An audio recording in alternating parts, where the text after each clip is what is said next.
Bonjour à tous, madame, messieurs, merci d'être des nôtres. C'est la revue des grandes unes, c'est la 4e édition de la semaine. La presse est donc disponible dans les kiosques ce matin. Elle vous permet d'être au parfum de l'actualité. Alors, qu'est-ce que la Nouvelle Expression nous propose? Le journal parle de l'affaire Vamoulke avec la procédure qui est donc plombée. Aujourd'hui, on le sait, avec le pouvoir en cassation devant la Cour suprême qui a introduit donc en décembre 2017 par l'ancien directeur général de la CATV, bloque bien sûr toute la procédure malgré la nouvelle composition du tribunal. C'est ce que dit le journal La Nouvelle Expression en page 3 ce matin. Le journal parle également des mototaxis à Tangandi, met en garde.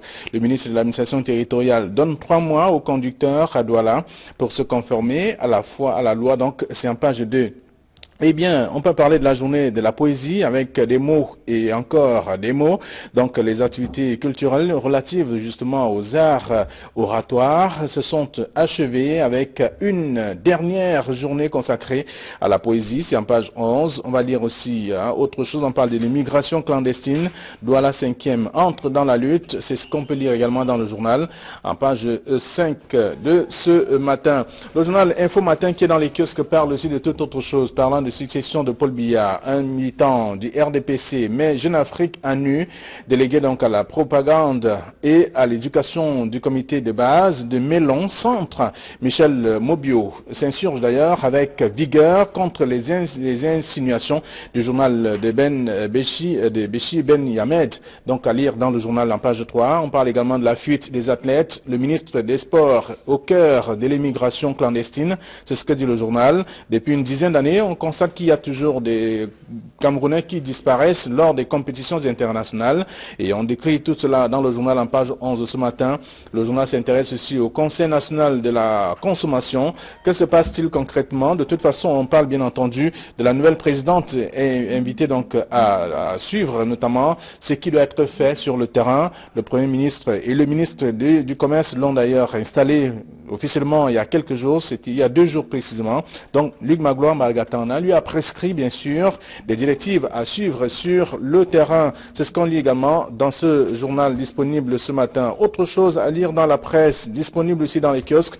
On parle donc de la consommation, on parle également du commerce, on parle aussi d'autres sujets évoqués par le journal La Nouvelle Expression disponible de ce matin et même Info Matin. Alors autre chose justement, on a dit dans la presse disponible aussi, on parle du journal Le Financier d'Afrique qui est disponible dans les kiosques et qui s'intéresse à l'économie et avec des sujets aussi importants. Pourquoi les banques s'intéressent davantage à l'agriculture? C'est ce que dit le journal. C'est disponible dans les kiosques ce matin avec également l'Afrique centrale qui n'attire pas les investisseurs pour des raisons évoquées par le journal.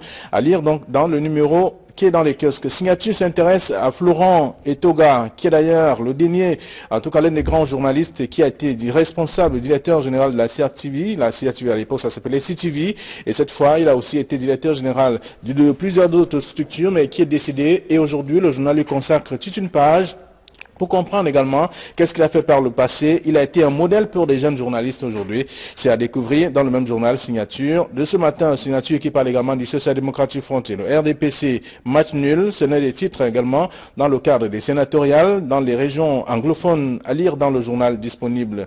Le quotidien de l'économie parle donc d'évaluation. Les grands perdants des projets structurants sont les petites et moyennes entreprises qui ne sont pas visibles au niveau de ces grands projets. On parle notamment de la construction des stades, les routes et autres infrastructures au Cameroun. Mais pourquoi? Alors qu'on attendait leur contribution à 30% au moins dans la plupart de ces chantiers. C'est ce que dit le journal, le quotidien de l'économie. Autre chose, ces mutations qu'il y a dans les kiosques également ce matin. Parlant de la crise anglophone, le cardinal Christian Toumi revient donc revient à la charge avec ses propositions. Il estime qu'il faut simplement le dialogue et cette fois le dialogue avec tout le monde. Même les sécessionnistes doivent quand même dire quelque chose. Il faut les écouter. C'est ce que dit également en page 9 du journal, mutation et d'autres sujets aussi.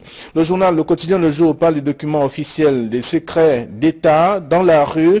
Comment est-ce que ces secrets d'État peuvent se retrouver dans la rue? Et au lendemain de la sortie du ministre, du Premier ministre qui interdit en tout cas, qui a fait l'évaluation et s'est rendu compte que tout part en tout cas de l'administration et que les fonctionnaires doivent donc se ressaisir sur cette question. C'est à lire également dans Le Quotidien Le Jour de ce matin qui parle aussi des nominations au Sénat qui divise vise le Social Democratic Front. Est-ce que le Social Democratic Front est pour les nominations des sénateurs ou alors simplement il faut se contenter des candidats ou des sénateurs qu'ils ont eu au cours donc du scrutin. C'est à lire dans le journal disponible ici ce matin.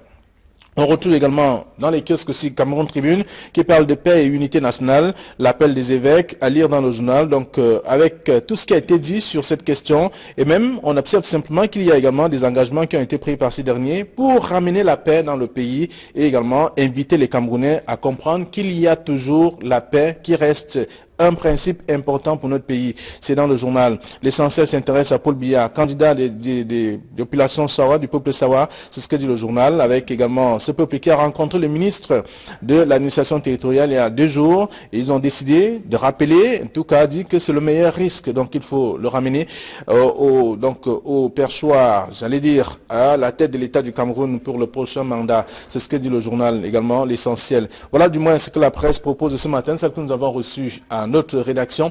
Avec nous sur ce plateau, Camille et les bonjour. Bonjour. Bonjour Guy Avifongan, bonjour téléspectateurs d'Equinox sur télévision. Aujourd'hui est un jour bien sombre pour moi.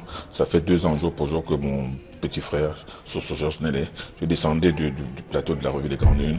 On me dit qu'il a eu un malaise, je le prends, je l'amène à la garnison. Il est mort d'un arrêt cardiaque entre mes mains. 15 minutes après quoi je sois descendu de ce plateau. C'est un jour assez triste pour moi. Très bien. Les maladies cardiovasculaires, on le sait, ce sont des véritables tueurs aujourd'hui. Guy Avifonga, bonjour. Bonjour Flavien et bonjour aux nombreux téléspectateurs qui chaque jour prennent un plaisir inégalé à regarder les unes qualitatives qui paraissent au Cameroun. Je voudrais ce matin aussi avoir une pensée pour les évêques du Cameroun qui appellent à une union de prière autour de cette crise anglophone qui déstabilise un peu le système et le régime. Donc je viens de m'avoir aux évêques pour dire qu'on devrait tous chacun avoir une union de prière pour que la paix revienne et que le dialogue s'installe. Et je finis par prier le doyen de recevoir ma goutte de compassion dans cet océan de douleur. Très bien. Merci à vous. Alors la presse disponible ce matin s'intéresse à d'autres sujets aussi. On sait que les évêques sont réunis à Yaoundé pour parler des questions qui taraudent bien entendu les esprits des Camerounais et surtout leur quotidien. Il faut trouver des solutions à la crise anglophone au plus vite et ils parlent plus de paix. Donc on parle également ce matin dans la nouvelle inspection des mototaxis à Tangandji qui met donc en garde ces derniers, le ministre de l'administration territoriale qui a rencontré les responsables même de ces conducteurs de mototaxi pour leur dire qu'il faut se mettre en règle. Ils ont 3 mois pour le faire. Et moi je pense que cela fait partie de la batterie de mesures que le ministre pour la Tangandji est en train de prendre courageusement et de façon bien affirmée depuis sa nomination au gouvernement il y a une trentaine de jours, donc depuis 2 ou 3 mois. On l'a vu dans les régions du sud-ouest et du nord-ouest, après les consultations qu'il a eues avec les chefs traditionnels, les élites et les autorités, on l'a vu dialoguer avec les mototaximans. Et on l'a même vu entrer dans la ville de Kumbo, précédé par une longue file de mototaximens. On l'a vu à l'ouest, entonner la même ancienne en parlant, s'adressant directement aux conducteurs de mototaxi, qui, il faut le dire, constitue une masse extrêmement importante de la jeunesse. Arrivé à Douala, il sait mieux que tout le monde, parce qu'il a longtemps vécu à Douala, le problème... Les chiffres non actualisés, sans vous couper, concernant bien sûr le nombre de mototaxis à Douala et Yaoundé, parlent de 100 000 motos, quand même, c'est beaucoup. Et encore, des chiffres non actualisés. Ce n'est qu'une évaluation, 100 000. 100 000, c'est-à-dire que 4 fois plus que les taxis. Et ce chiffre gonfle chaque jour, parce que chaque jour, c'est un petit débrouillard qui réussit à s'attraper une moto, soit d'occasion, soit à la tontine pour essayer de vivre. Moi, je pense que cette démarche du ministre pour la Tangandji, d'essayer de réglementer davantage le secteur des motos, de les mettre en règle, de les amener à être en règle pour qu'ils puissent exercer ce métier difficile, mais astreignant. Moi, je pense qu'il n'est pas venu avec des injonctions, avec des ordres, en disant mettez-vous en règle. Il leur a dit je vous donne 3 mois. Et je pense que c'est un délai raisonnable qui va permettre aux uns aux autres. D'ailleurs, on a vu sur le visage de ces chauffeurs de moto qui étaient bien contents qu'on ait pris leur doléance en compte et que maintenant ils sont prêts à se conformer à la règle. Moi, je pense que c'est une chose très bien. Alors, Guy Fongan, vous avez également parcouru l'article et vous savez également comment fonctionnent ces mototaxis qui sont aujourd'hui pratiquement au centre de tout ce qui est comme dérive, parlant notamment des accidents de la circulation, du non-respect du code de la route, également être complice aussi de l'insécurité. On voit tout cela dans le même secteur. Ça vaut la peine quand même de réguler ce secteur aujourd'hui, même si plusieurs autres ont essayé par le passé et ont échoué. Non, il faut absolument réguler, parce que on ne dira peut-être jamais assez, mais les mototaxis reste, quoi qu'on dise, un mal nécessaire et on ne peut pas se passer aujourd'hui au regard de la configuration actuelle de la ville. Il n'y a presque pas de route à Douala et ailleurs de se passer des mototaxis. Donc on est obligé de faire avec les mototaxis, mais le ministre Atangadi est dans son rôle, il est sur tous les fronts depuis quelques temps. Donc il a dit 3 mois, nous allons le prendre au mot. Ça veut dire que jusqu'en juin, on est censé avoir régulé le secteur, mais même si j'ai le sentiment que ce n'est pas la première fois, parce que la plupart des délégués qui sont passés, les gouverneurs qui sont passés à Douala, les gouverneurs ont essayé de réguler cette activité, ça marche ailleurs, mais il n'y a pas de raison que ça ne marche pas à Douala, bon, qui a longtemps été présenté comme... Il y a eu l'opération d'identification qui a été pilotée par l'ex-préfet qui est aujourd'hui gouverneur de la région du centre, mais qui malheureusement n'a pas tenu longtemps parce que qui a connu un essoufflement. Parce qu'en face de lui, il avait une corporation, j'allais dire éclatée et indisciplinée qui n'en faisait qu'à sa tête. Bon, je veux dire que c'est peut-être aussi du fait que cette accumulation de frustration là amène les mototaximans à être plus rebelles à Douala qu'ailleurs. C'est peut-être aussi un peu ça, mais quoi qu'on dise, il faut réguler cette activité, il faut l'encadrer. Parce que si ça marche à Yaoundé ou dans le centre-ville par exemple, vous ne voyez pas les mototaxis, il n'y a pas de raison qu'à Douala ça ne marche pas. On a essayé d'interdire les mototaxis à faveur d'un incident qui s'est passé il y a quelques années à Daïdo, où c'était vraiment la goutte d'eau qui avait débordé le vase, mais après quelques mois plus tard, on est revenu à la case départ. Ils ont commencé à circuler dans toute la ville, même à Bonanjoua, les mototaxis vont. Donc ça veut dire que nous allons le prendre au mot, notamment à Douala. On va attendre le mois de juin pour voir comment est-ce qu'il va réussir à discipliner ces gens qui sont... Vous prendrez au mot plutôt les responsables des mototaxis parce qu'ils ont donné un délai, c'est eux qui ont proposé le délai et le ministre a... Ils l'ont souvent fait. Ils l'ont souvent fait. À l'époque d'identification, ils étaient les mêmes... Après concertation, bien entendu. Les mêmes avaient été concertés, les mêmes sont assis sur la même table, ils ont tenu le même langage et après on est revenu à la case départ. Peut-être qu'il faut... comme disait Adolphe Hitler, il y a certaines choses qu'on ne peut imposer que par la force, peut-être. Très bien. Alors on va lire l'article dans le journal en page 2 de la Nouvelle Expression de ce matin qui parle donc de mototaxi à Tangandji qui met en garde, et aussi dans le journal Info Matin on va parler de la fuite des athlètes. Le ministre des Sports au cœur de l'immigration clandestine. On sait, ce n'est pas la première fois, on a souvent vu dans une douzaine d'années aujourd'hui, chaque fois qu'une équipe ou alors va en compétition à l'international, la même équipe ne revient pas. Oui, c'est pas nouveau. C'est pas nouveau. Il fallait même s'y attendre. Et moi, je pense que le ministre des Sports aurait dû prendre des précautions pour que cela n'arrive pas, parce que pratiquement à chaque grande rencontre internationale, il y a des athlètes camerounais qui font la malle et qui s'en vont. Vous comprenez, les raisons, elles sont simples et explicables. C'est-à-dire que ces jeunes-là qui sentent qu'ils ont la possibilité de mieux faire valoir leur énergie, leur force technique ailleurs, et qu'au Cameroun, ils n'ont aucun moyen, ils ne font l'objet d'aucune prise en charge par ce ministère-là, préfèrent aller voir ailleurs. On a vu aussi, c'est ainsi qu'on a vu plusieurs athlètes qui se sont évadés comme ça, qui sont devenus des champions dans d'autres pays, mais sous une autre nationalité. Donc ces jeunes-là, il serait peut-être trop facile de leur jeter la pierre et de parler de la qualifier d'athlètes déloyaux. Mais moi je pense que c'est la nécessité, c'est leur propre avenir. Oui, c'est leur propre avenir. Ils se disent que si je retourne au pays, c'est toujours la même galère. Je vais continuer à être toujours moto-taximan en attendant et en m'entraînant au quartier. Donc il est préférable que j'aille peut-être en France ou aux États-Unis pour devenir. Vous voyez comment il y a des champions en France, tels que... Regardez par exemple monsieur Nganou, qui est aujourd'hui champion du monde de MMA.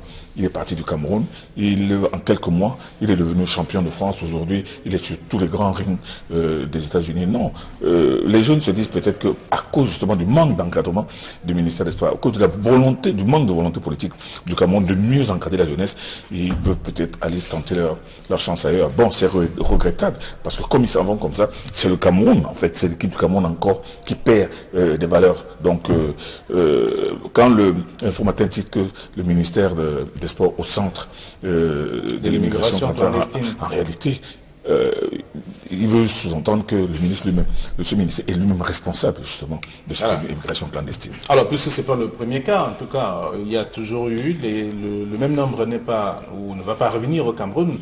Il y a ceux qui vont rester. Pour des raisons... Non, moi j'étais très peiné en lisant cet article. D'ailleurs, c'est pas nouveau, on le sait. On parle de 3 athérophiles qui ont disparu et de 5 boxeurs qu'on n'a pas retrouvés lors des 21e Jeux du Commonwealth. Ce qui n'est pas nouveau, Mais par contre, j'ai régulièrement dit que le gouvernement a démissionné de ces missions régaliennes. Parce qu'on ne crée pas les conditions pour permettre aux adeptes de s'épanouir une fois qu'ils sont ici. On a perdu Françoise Bango, brillante adepte de son État, qui après plusieurs tentatives de revenir, de revenir ici, elle a été, j'allais dire, pratiquement humiliée et elle est obligée de prendre la nationalité française, pas de gaieté de cœur. Moi j'ai suivi sur votre chaîne, d'ailleurs je suis inclin au directeur des programmes, Serge Arnaud, un reportage sur l'AST à l'émission du dimanche. C'était avec Crotal justement qui était reçu sur ce plateau-là, qui, dans son domicile, vous avez le champion du Cameroun d'haltérophile s'entraîne dans le domicile de Crotal. Vous vous rendez compte, tous les champions passent par là. C'est-à-dire qu'il a mis son domicile à contribution, Crotal, l'artiste que quelques-uns connaissent, et la plupart des champions passent par là. Et les gars s'utilisent des moyens, dans quelles conditions ces gars s'entraînent. Je veux dire que c'est surhumain. Il faut qu'on arrête dans ce pays de croire au miracle. Parce qu'on est habitué, c'est malheureusement on a la chance d'être un pays de déception où avec rien les gars réussissent à faire des miracles. Mais quand ces gars arrivent dans des pays où les conditions sont favorables, on crée les conditions pour permettre à un adepte de s'épanouir. Rapidement, les gars ne se posent plus de questions et ils estiment que là-bas, ils pourront mieux s'épanouir et mieux exprimer leur talent. Parce que si rien n'est fait, je vois dans quelles conditions nos boxeurs s'entraînent, mais je veux dire que c'est à tomber à leur renverse. Les gars font des efforts surhumains pour atteindre le niveau où ils sont. Donc je crois que le ministère aujourd'hui est victime de sa propre turpitude. Je crois que c'est localement qu'il faut créer les conditions, permettre à ces athlètes-là de s'épanouir ici, et de s'exprimer ici, et d'aller challenger les autres à l'international. Quand ils vont dans ce genre d'environnement, normalement, parce qu'ils sont déjà naturellement puissants, ils ont juste besoin d'un environnement qui est créé. Et quand ils trouvent un environnement qui est propice à leur talent, mais de manière naturelle, ils y restent pour pouvoir mieux s'épanouir. Et c'est de bon, on ne peut pas leur faire ce reproche-là, c'est légitime, c'est humain. Rien n'est fait ici. Alors, donc, Info Matin parle de fuite des athlètes avec le ministre des Sports, présenté ici comme au cœur de l'immigration clandestine. Et là, la nouvelle expression parle également de l'immigration clandestine, mais cette fois dans l'arrondissement de la 5e, qui entre dans la danse, avec aujourd'hui l'exécutif municipal qui a opté plutôt pour des projets personnalisés qui vont donc favoriser également le retour de volontaires de ces jeunes Camerounais qui sont à l'étranger et qui donc vont apporter quelque chose de positif. Là, à Douala 5e, il est question de créer des emplois pour ces jeunes-là, pour qu'ils viennent justement se mettre en activité. Donc on apporte, c'est une opportunité pour ces jeunes. Je veux dire que c'est malheureusement en pleine année électorale qu'on assiste à ce genre de théâtralisation. C'est très courant, sauf que les électeurs ne sont plus dupes, ne sont plus idiots. En général, c'est toujours comme ça. C'est une opération de campagne? C'est une opération. Ce n'est pas autre chose que ça. Je veux dire qu'on ne peut pas attendre à la fin du mandat pour être... C'est-à-dire qu'on a été frappé d'un esprit, d'un esprit divin. On a eu un geste d'illumination et on pense qu'il faut occuper les jeunes pendant les ventes. Ça n'a aucun sens, ça ne fait pas sérieux. On a eu 5 ans où il fallait... Je veux dire que bon, maintenant aujourd'hui... Il n'a plus le mandat en cours si vous voulez aller dans ce sens quand même. De plus en plus, les populations commencent à comprendre et ils ne sont pas dupes. Mais on ne va pas jeter le bébé avec l'eau du bain. C'est toujours bien, même si c'est à la fin du mandat, d'occuper un peu les jeunes en leur permettra un peu d'avoir de quoi au moins s'occuper. Oui, c'est un rapport avec les risques que les jeunes courent chaque fois en traversant le désert, le désert du Sahara, et avec également des cas qu'on a souvent vus au niveau de... La démarche peut être qualifiée de louable, Guy Fongang, quand on réalise que c'est au cours de cette année que le scandale, c'est-à-dire la misère, toute la difficulté de ces jeunes qui quittent le Cameroun, pour aller en Europe à pied. C'est peut-être pour ça que on peut comprendre. Ça fait 30 ans que les jeunes souffrent. Oui, mais cette année, il en a la fin du mandat. Oui, mais cette année, on a vu ces jeunes qui meurent en mer. On en a même vu qui ont été vendus comme esclaves. Moi, je pense que vous avez dit tout à l'heure, il ne faut pas jeter le bébé l'eau du bain. Mais l'initiative n'est pas mauvaise. Mais alors, dans la 5e, va-t-il prendre tous les immigrés clandestins qui reviennent de Libye, qui viennent de la région de l'Ouest? Non, chacun va devant sa cour. Voilà. Alors, les autres mairies prennent le relais. Donc, il va prendre tous ceux qui sont dans sa mairie. C'est pas une mauvaise idée. C'est pas une mauvaise idée. Très bien. Alors, on peut lire l'article en page 3 de la Nouvelle Expression de ce matin. Alors, Amadou Vamoulke, on parle aussi de cette affaire-là. La procédure est donc plombée depuis pratiquement quelques mois aujourd'hui. On le sait, avec des cas qui ont été révélés aujourd'hui, malgré notamment les écrits, pour pouvoir comprendre la suite de l'affaire et même le changement du collège des juges. Rien n'a véritablement évolué dans ce sens. Vous savez, Flavien Balou, j'ai toujours dit que le cas Vamoulke est l'un des cas les plus symptomatiques du malaise de la justice au Cameroun. Voilà quelqu'un qui a été directeur de la CRTV pendant 11 ans, qui au bout de 11 ans a été remplacé par le décret du chef de l'État. Mais on lui sort une procédure qui date de 2004, c'est-à-dire qui remonte à 3 ans après sa prise de fonction. Mais seulement ce que les gens ne savent pas, c'est que pendant 11 ans, Amadou Vamoulke a reçu en tout et pour tout 15 contrôles supérieurs de l'État. Il avait parfois 3 conseils d'administration par an. Comment est-ce que, après 2004, c'est-à-dire 3 ans après sa prise de fonction jusqu'au bout, n'a-t-on pas pu détecter un aussi énorme trou de plusieurs centaines de millions de francs? Moi, je pense que cette affaire-là, telle qu'elle s'est présentée, et aujourd'hui, elle est plombée depuis 2 ans qu'il est arrêté, on voit que l'accusation elle-même, elle est coincée, elle ne sait pas quoi faire. On se trouve ici devant une procédure qui a été intentée par les avocats de M. Amadou Vamoulke, qui estime que ce cas ne relève pas du tribunal criminel spécial. Ils ont fait un pourvoi devant la Cour suprême, pourvoi déposé depuis décembre 2017, et aujourd'hui, 4 mois plus tard, il n'y a toujours rien. Sans oublier que M. Ababa, dans le même dossier, et M. Ababa lui-même qui reconnaît, qui a affirmé haut et fort qu'il n'a jamais eu la moindre collaboration entre M.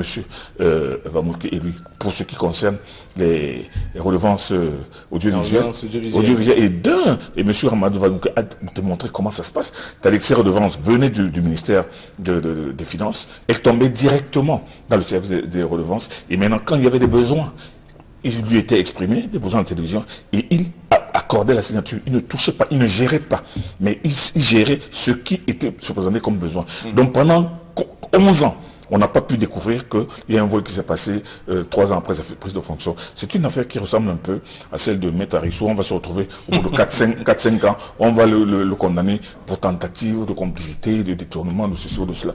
Cette affaire, elle est là, et moi je pense que les journalistes devraient même la suivre de près, parce qu'il y a certaines affaires qui sont devant le tribunal criminel spécial qui ressemblent beaucoup plus à des procès de Kafka qu'à de véritables affaires de détournement de deniers publics. Alors, un commentaire? Non, je veux dire qu'on ne peut pas dire mieux que ça. C'est un procès qui est totalement kafkaïen, et à la limite c'est irrationnel. Parce que quelqu'un qui a passé 11 ans à la CRTV, qui a régulièrement subi des contrôles de manière régulière et permanente, je veux dire qu'à la limite même, ça pose même le bien fondé des contrôles effectués, et ça remet au bout du jour l'efficience de ces contrôles. Si ils le font avec un minimum de rigueur, et c'est même seulement en fait qu'ils doivent être interpellés en mon sens. Parce qu'on ne peut pas passer 11 ans, avoir été régulièrement contrôlé, et on vient découvrir 3 ans plus tard qu'il n'y avait rien. Ça ne fait pas sérieux. Et donc, à mon sens, c'est même la preuve que tous les acteurs qui ont participé à ce contrôle doivent nous être interpellés pour qu'on questionne la démarche et la méthodologie de contrôle et de l'audit qu'ils ont souvent appelé à contribution. Et là, ça pose un vrai problème. Je veux dire que quand vous avez côtoyé un peu Amadou Vamoulke, je veux dire que c'est en termes de directeur général, j'ai jamais vu quelqu'un aussi esthète.